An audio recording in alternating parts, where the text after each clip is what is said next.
Welcome to the Three Martini Lunch.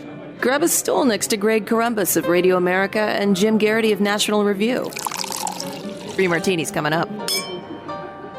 Hey, really glad you're with us for the Tuesday edition of the Three Martini Lunch. We have good, bad, and crazy martinis for conservatives as always. And Jim, we always love martinis that unify. We don't get them very often, but 80 years ago today, the Japanese attack on Pearl Harbor, a horrible day, but one that galvanized this country in ways that we've rarely seen over our 200 plus year history. It's hard to believe it's 80 years ago now. I remember as a kid, my dad showing me the Time magazine cover he had just gotten of the 40th anniversary of D-Day. And, you know, obviously the 40th anniversary of Pearl Harbor had been 3 years before that. But now we're double that, 80 years. Due to the veterans work that I have, I've had the chance to interview a few Pearl Harbor survivors, including two just about a month ago, who are still very with it, even though they're over 100 years old. I think it's also interesting that, you know, we have our moments that are indelible in our minds, the 9/11 attacks, Challenger for people roughly our age, but other folks, it's Kennedy, and for folks on the older side now, it's certainly Pearl Harbor in addition to those other events. So it's just amazing how quickly time goes and how important it is to remember them. Well put. I envy you having the chance to speak to those survivors and all that kind of stuff. It's interesting how, like, this is long before our time, and yet our parents were old enough to be shaped by the world that came forth after Pearl Harbor. My dad was born the year before Pearl Harbor occurred. Clearly, he was shaped by, you know, kind of the after effects of World War II, which shaped the Cold War, which shaped the post-Cold War consensus.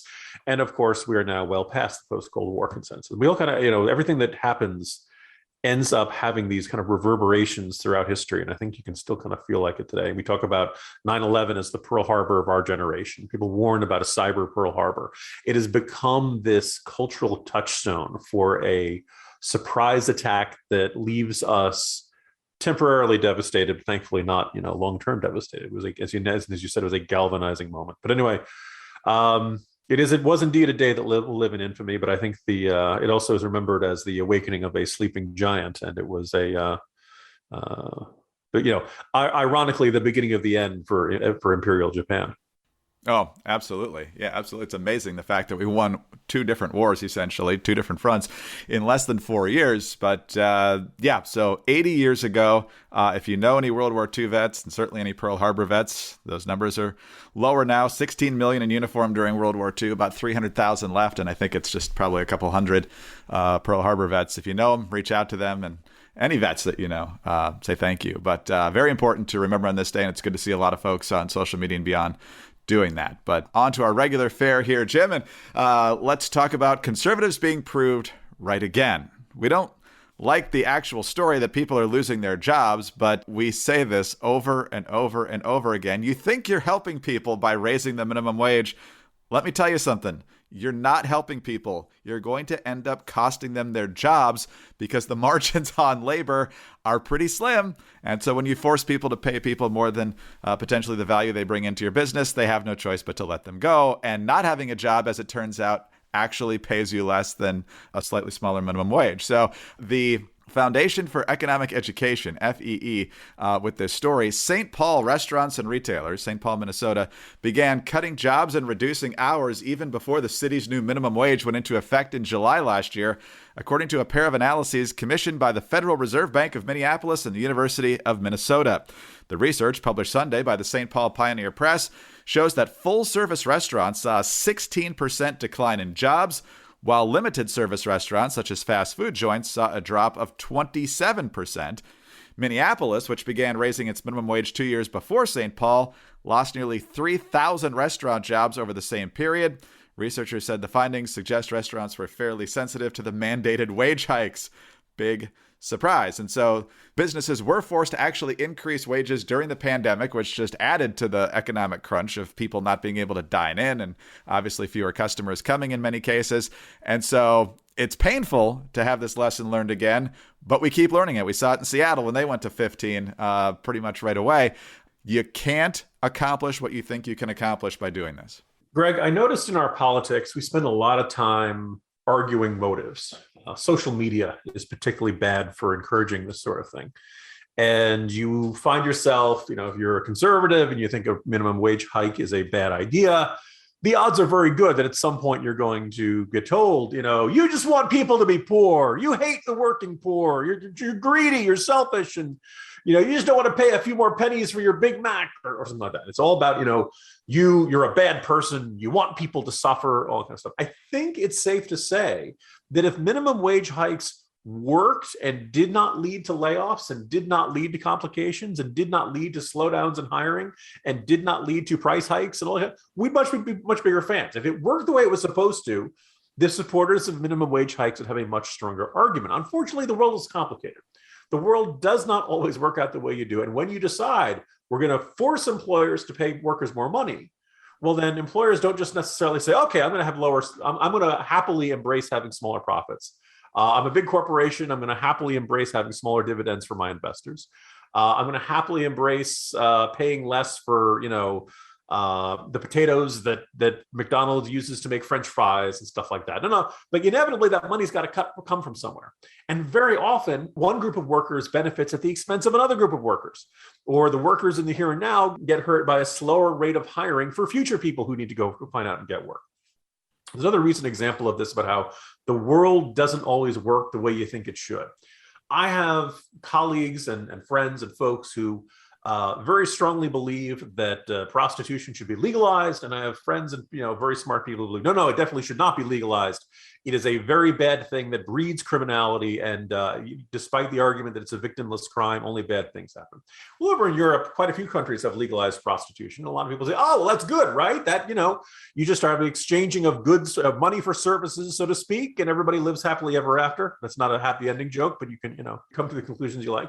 And they've done studies of this. And unfortunately, there still is human trafficking in Europe. There still is violence involved in prostitution in Europe. There still are violent pimps. All these things that we associate with the social ills that come with prostitution. And we think, well, wait a second. If they legalized it, why didn't things get better? Why didn't these problems go away? An unfortunate answer is that once you legalize it, you increase demand. You increase demand, that increases demands for both legal prostitution and for illegal prostitution. And you end up with some of those social problems you're trying to eliminate. They get worse anyway, including human trafficking, spread of diseases, and things like that. The world doesn't always work the way you think it should. And your policy solutions have to apply for the way the world is, not some sort of ideal theoretical thing that you drew up on the drawing board or up in your ivory tower of academia or something like that. It would be nice if raising the minimum wage did not have any bad consequences for any workers anywhere. Unfortunately, they do. Now, does it mean that you should never raise the minimum wage? I guess I could be persuaded if it hasn't been raised in a really long time, or the argument of indexing it. I used to support indexing it to inflation, but great, that's a little bit dangerous these days. yes. You have to double it every couple of months. I exaggerate slightly. If you do have money, whether it's by saving your minimum wage earnings or your other wages, investing is a good way to make that money grow. So you're not relying entirely on your paycheck, but you can let the market work for you. And the market for gold and silver is no different. For example, the price of silver has increased 340% since 2000, and it continues trending higher. And if you want to explore the world of investing in silver and gold, you want to head to Universal Coin and Bullion. Universal Coin and Bullion is offering our listeners a special locked-in price of just $30 for a beautiful 1-ounce 2021 American Silver Eagle coin, the most popular coin in the world for collectors and investors. This limited offer is available at dealer's cost because Universal Coin wants you to own the first newly designed silver bullion coin since President Reagan signed the Gold Bullion Act in 1985. Call Universal Coin, the leaders in the precious metals industry, at 1-800-UCB-GOLD to get your beautiful U.S. Mint silver coin for only $30. Postage is free, and you can rest assured you'll be dealing with the experts. Yeah, nobody better at guiding you through this process than Dr. Mike Fulgens and his team at Universal Coin and Bullion. Fulgens is America's gold expert. He's the 2021 Coin Dealer of the Year. There's really no one better at this. They have rare gold coins too, but the special silver deal only available using our code Martini. So make sure you use that code Martini when you call 800-UCB-GOLD. Again, 800-UCB-GOLD. All right, Jim, we had a plethora of potential bad martinis today, but congratulations to the White House for winning today's competition. This is actually courtesy of CNN and their Reliable Sources newsletter. So this is actually, I'm going to assume, from Brian Stelter and his crew. But this is what's happening. They say, scoop, the White House not happy with the news media's coverage of the supply chain and economy and has been working behind the scenes trying to reshape coverage in its favor. Senior White House and administration officials, including NEC Deputy Directors David Kamen and Bharat Ramamurthy, along with Ports Envoy John Porcari, have been briefing major newsrooms over the past week. The officials have been discussing with newsrooms trends pertaining to job creation, economic growth, supply chains, and more. The basic argument has been made that the country's economy is in much better shape than it was last year. In bold letters now, I'm told the conversations have been productive with anchors and reporters and producers getting to talk with the officials. So, Jim, the idea of a Republican president telling the media, hey, you need to cover me more favorably, probably would have resulted in a pretty severe backlash from most in the mainstream media. And then this argument that the economy is in better shape than it was at this time last year. Well, yeah, it's slightly better. It's not meeting a lot of expectations, but when you compare it to the middle of a pandemic, you're generally going to come out looking slightly better. So what do you make of the White House trying to twist the arm of the media here? Duh. I'm so glad you're here to give us this super secret double probation off the record briefing to let us in on these grand economic revelations by the administration officials. What's kind of mind-boggling about this, Greg, is it really does suggest that this administration really does believe that they're generating excellent results. And the problem is that American people are just either too spoiled to appreciate them. Think about that 14 cents you saved at the 4th of July, Americans, or, oh, stop whining that your Bowflex or whatever the Peloton won't be delivered on time. The comments we saw from Jen Psaki. Biden last week comparing the shortages to that of Cabbage Patch Dolls and Beanie Babies back in the 90s and stuff like that. They really seem to think it's just a messaging problem. If we just could convince the media to cover us nicer, to cover us better, if we just stop being so critical, everybody would think we're doing better. Well, I'm going to give the Biden administration a molecule or two of credit, and to say there is an aspect of the economy that's, well, as I said, with between the vaccinations and the people who've got natural immunity, yeah, COVID-19 is not the factor in our lives in 2021 that it was in 2020.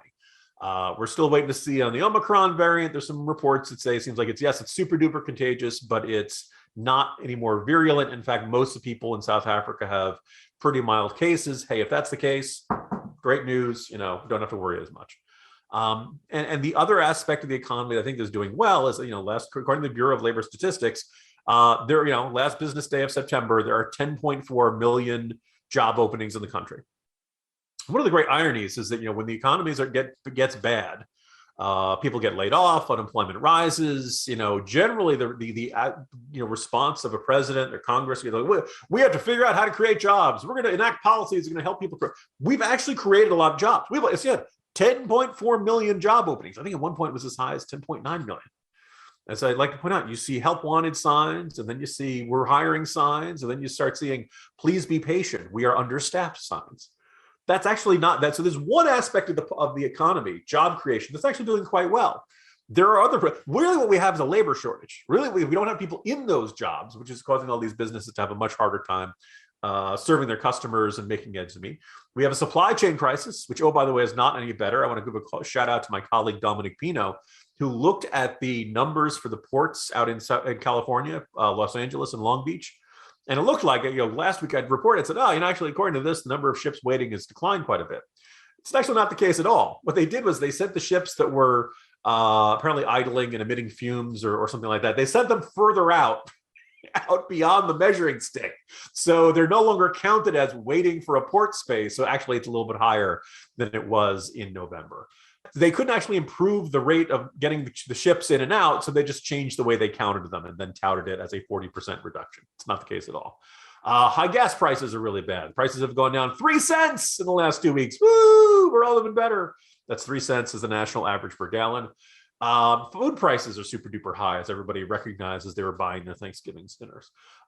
These are all big problems that people feel, and people really, what the people like to talk about? They call kitchen table issues. How they can't afford to put anything on the kitchen table. That's a pretty big glaring one. So look, the idea that the administration can spin its way out of this, or, if you just get the media to cover you nicer, people will start thinking they're doing better. No, they know how much they pay for a gallon of gas. They know how much groceries usually cost them. They know how much money they're making, and they know how much they're spending in any given month. You can't fool people. You cannot spin it. You cannot Jedi mind trick, and you cannot gaslight them on this. But this administration sure as heck seems determined to try. Wow. What do you think the coverage would be like if George W. Bush or Trump or any recent Republican president had tried to cajole the newsrooms of the major media outlets to say, you guys, you really should be nicer to us. This is fascism coming towards us, State-run media. Yeah. Very predictable either way. This time the media's like, oh, well, okay, if it'll help. By itself, politicians do off-the-record briefings and pitches and try to. That's all the time. And if everybody goes into it knowing that's what they're going to try to do, and generally you go to those kind of briefings in part, you want to see what they're going to say. You're not necessarily going to report it credulously, but also they'll do a Q&A and you get to ask questions. And if nothing else, you get a better sense of how they see it. But your job is not to say, "Oh, I'm sorry." I'm sorry. This bad coverage of the economy is complicating your day. How can I make it up to you, Prime Minister Klan? That's right. Yes. Giving people access to government officials, there's nothing wrong with that, but telling them how to cover the stuff is not. All right. Well, if the Biden administration's spin on its dismal economic record has you worn out, I've got good news for you. You can get a good night's rest on all the great products from MyPillow. And look, you might be worried about whether your Christmas presents will arrive on time, given our supply chain issues. Well, everything from MyPillow is made in the USA, so it's in stock with no back orders, no delayed shipping for all of their products. Yeah, everything. 100% of MyPillow products made right here in the USA. They have a huge inventory, so don't worry. Christmas is not canceled when you order at MyPillow. This holiday shopping season, MyPillow has full stock of all items on their website. Everything from the MyPillows at their lowest price ever, to sheets, slippers, robes, and now cardigans, all in stock and ready to ship fast. MyPillow is your one-stop shop for everyone on your list. And you can shop with confidence, knowing you'll receive your gifts on time with no issues. And remember, all MyPillow products come with a 60-day money-back guarantee and a 10-year warranty. As I've said many times, I absolutely love the MyPillow products. I'm looking at my slippers on my feet right now as I do the podcast. I love the sheets. I love the towels. The mattress topper's fantastic. And I'm sure I'm forgetting something. The bathrobes, they're great too. So don't miss out. Your family, your friends are going to love it. Go to MyPillow.com, click on the radio listeners special for specials like 40% off all my slippers, 50% off MyPillow mattress toppers. Remember to enter, though, our promo code Martini, or call 800-874-0104 for great MyPillow specials. That's 800-874-0104. Use the promo code Martini at checkout. Save now just in time for giving the ultimate gift in comfort with the best deals of the year on all MyPillow products. All right, Jim, we weren't planning to do another Chris Cuomo CNN story today. We talked about the new revelations last week. We talked about the suspension. Yesterday, we talked about the fact that CNN fired Chris Cuomo. He also gave up his podcast. So you would assume that at this point, Chris Cuomo would be taking a step back, reflecting perhaps, just, stepping back from the public eye for a time and then maybe making a comeback at another time. Oh, no. Get the popcorn ready. Get the popcorn ready. New York Post is pointing out that Chris Cuomo is about to sue CNN if it does not pay him the $18 million left on his contract. Last year, he signed a contract that paid him $6 million a year, which leaves him between $18 and $20 million that he would still be owed over the course of the contract if CNN had not terminated him. According to the Post story, though, CNN has no intention of paying Cuomo a penny, and if there's a settlement, there would be an uproar. Another source says CNN has a standard morality clause in their contract. They can be immediately fired if they do anything of disrepute, so that would once again suggest that perhaps sexual harassment on his side, not just his brother, could be a factor here as well. So Jim, we've talked about how this, reflects so poorly on the Cuomos, on CNN, this whole sordid saga, and now they're going to potentially slug it out very publicly, very ugly in court. So, Greg, right as we were starting to tape, Eric Wemple, the Washington Post, has something of a scoop. He said that a bunch of CNN employees were in a town hall meeting with the network president, Jeff Zucker, and the topic of Cuomo's termination was discussed. He was answered about whether he was asked whether he regretted how management had handled things with Cuomo, and he responded, "It's easy to critique CNN's decision in hindsight. Actually, a bunch of us are criticizing it right then and there, Mr. Zucker. But he's comfortable with the decisions and with the end result that was announced Saturday." And Wemple summarizes it basically that it's all CNN's fault, or it's all Cuomo's fault, and CNN, the network, did nothing wrong here. And I don't think many people who've been watching this from the beginning will really be convinced by that self-assessment on the part of Zucker. But I'm going to let's take a little bit of a moment to talk about one of my favorite topics, journalism salaries. No, but just kind of observe. If you study journalism, you will hopefully, someone will tell you early on, man, oh man, you do not make a lot of money in journalism. You better love what you do. You better got to feel a sense of mission. You got to feel like this is something you were born to do, because there's always a chance you'll make a good living at it, but chances are you're not. And almost everybody starting out at the bottom, at least when I was starting out, there were a lot of jobs that were offering, $20,000 a year, sometimes $18,000 a year. Maybe you'd get a little bit more if you were living in a higher cost part of the country, but I think starting salaries, God, they topped out at like 23,000, 24,000. And there were a lot of places where like you would be increasing 1,000 a year or so in your experience. So you were generally making, really low wages. And it's not even getting into the fact that, a lot of places ended up hiring either people who had internships or former internships. Now the internships you would get, often involve college students, and very often they would involve, if you were found a paid one, great. Chances are you'd be making minimum wage if you were being paid. A couple would give you college credit, and then the other ones, a lot of news organizations did have an internship program, which was basically the free labor program. You worked for them, generally doing grunt work. If you were lucky, they'd let you do something that ended up being on-air work for a local TV station or a newspaper article. I was lucky enough to have a good experience with the Washington bureau of the Dallas Morning News. But by and large, you were doing the grunt work, making the photocopies. Yes, there were photocopiers when I started out my career. Making coffee, filing, very basic, secretarial style of work. And you're hoping to get some sort of useful journalism experience that could then get you another job, so you could get one of those 20,000 a year, starting out jobs. So you're looking at it like, wow, man, journalism, you never make much money.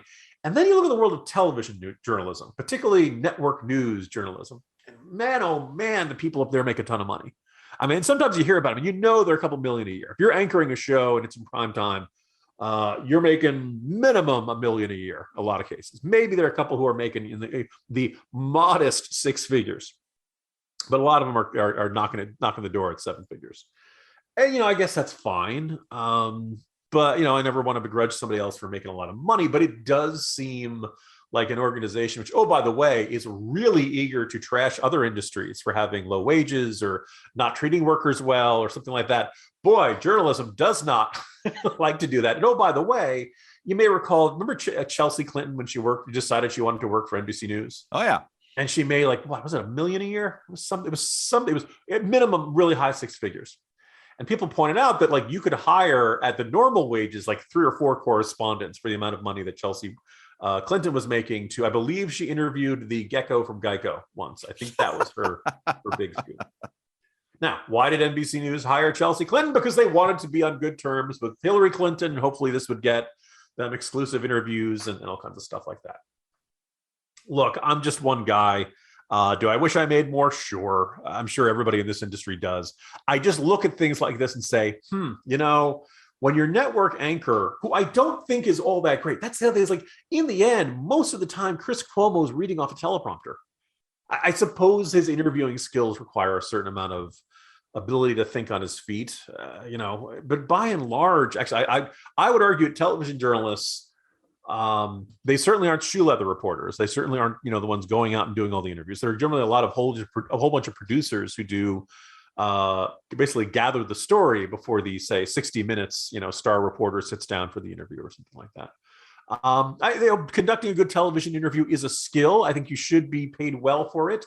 But the idea that that's a $6 million, I mean, Greg, you could find a good cornerback for that kind of money on the free agency market, and that takes skill. I'd like to see Chris Cuomo out there trying to cover somebody, or being a kicker for the Jets, since we can't find one of them. But just kind of observing that the field of journalism, it's got all kinds of problems, but I can't help but wonder if the way that it is turned almost Hollywood studio-esque, in which that, being a star means you make an enormous amount of money, and $6 million of that money goes to somebody like Chris Cuomo, who's reading words off a teleprompter, when you probably could find somebody who could do that for half, and then take $3 million of that money and go out and hire more reporters to go out and find new stories and new actual gather news. That seems like that'd be a better allocation of money, but I don't run these things. So again, I just kind of observed, though, that if CNN is not happy for it, they're kind of frustrated by the state of things, and they don't like the fact that Cuomo's going to sue them and all that kind of stuff.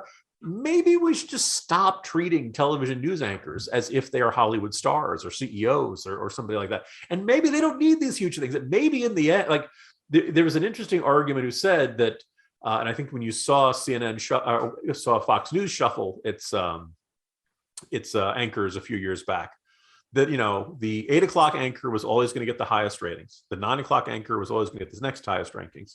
And the 10 o'clock anchor was going to get the third highest ratings. And the reason for that had much less to do with the quality of any particular host and much more to do with the bedtimes of Fox News viewers. More people were awake at 8 o'clock than they were at 10 o'clock. At 10 o'clock, you're competing with bed.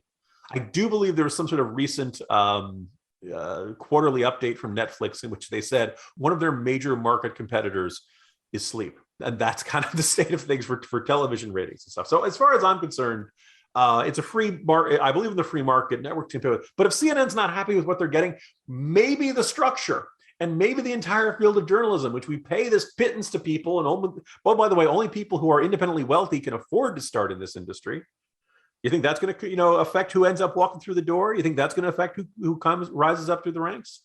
That, I suspect, has a great deal to do with the kind of people who end up in journalism, and why maybe, just maybe, we're not collecting the best, we're not recruiting the best and brightest. Because let's face it, listeners, you're listening to me right now. We're not getting their best. We're not getting their best. They're not setting their best. Yeah. No. So, you're right that interviewing is a skill, although I'm not sure in primetime cable news it really is anymore, because I haven't seen an anchor that disagreed with a guest in years now. So it's just, isn't this awesome or isn't this horrible? Yeah, it sure is. Wow. But when it comes to agreeable conversations, Greg, maybe this podcast should not be throwing stones. That's true.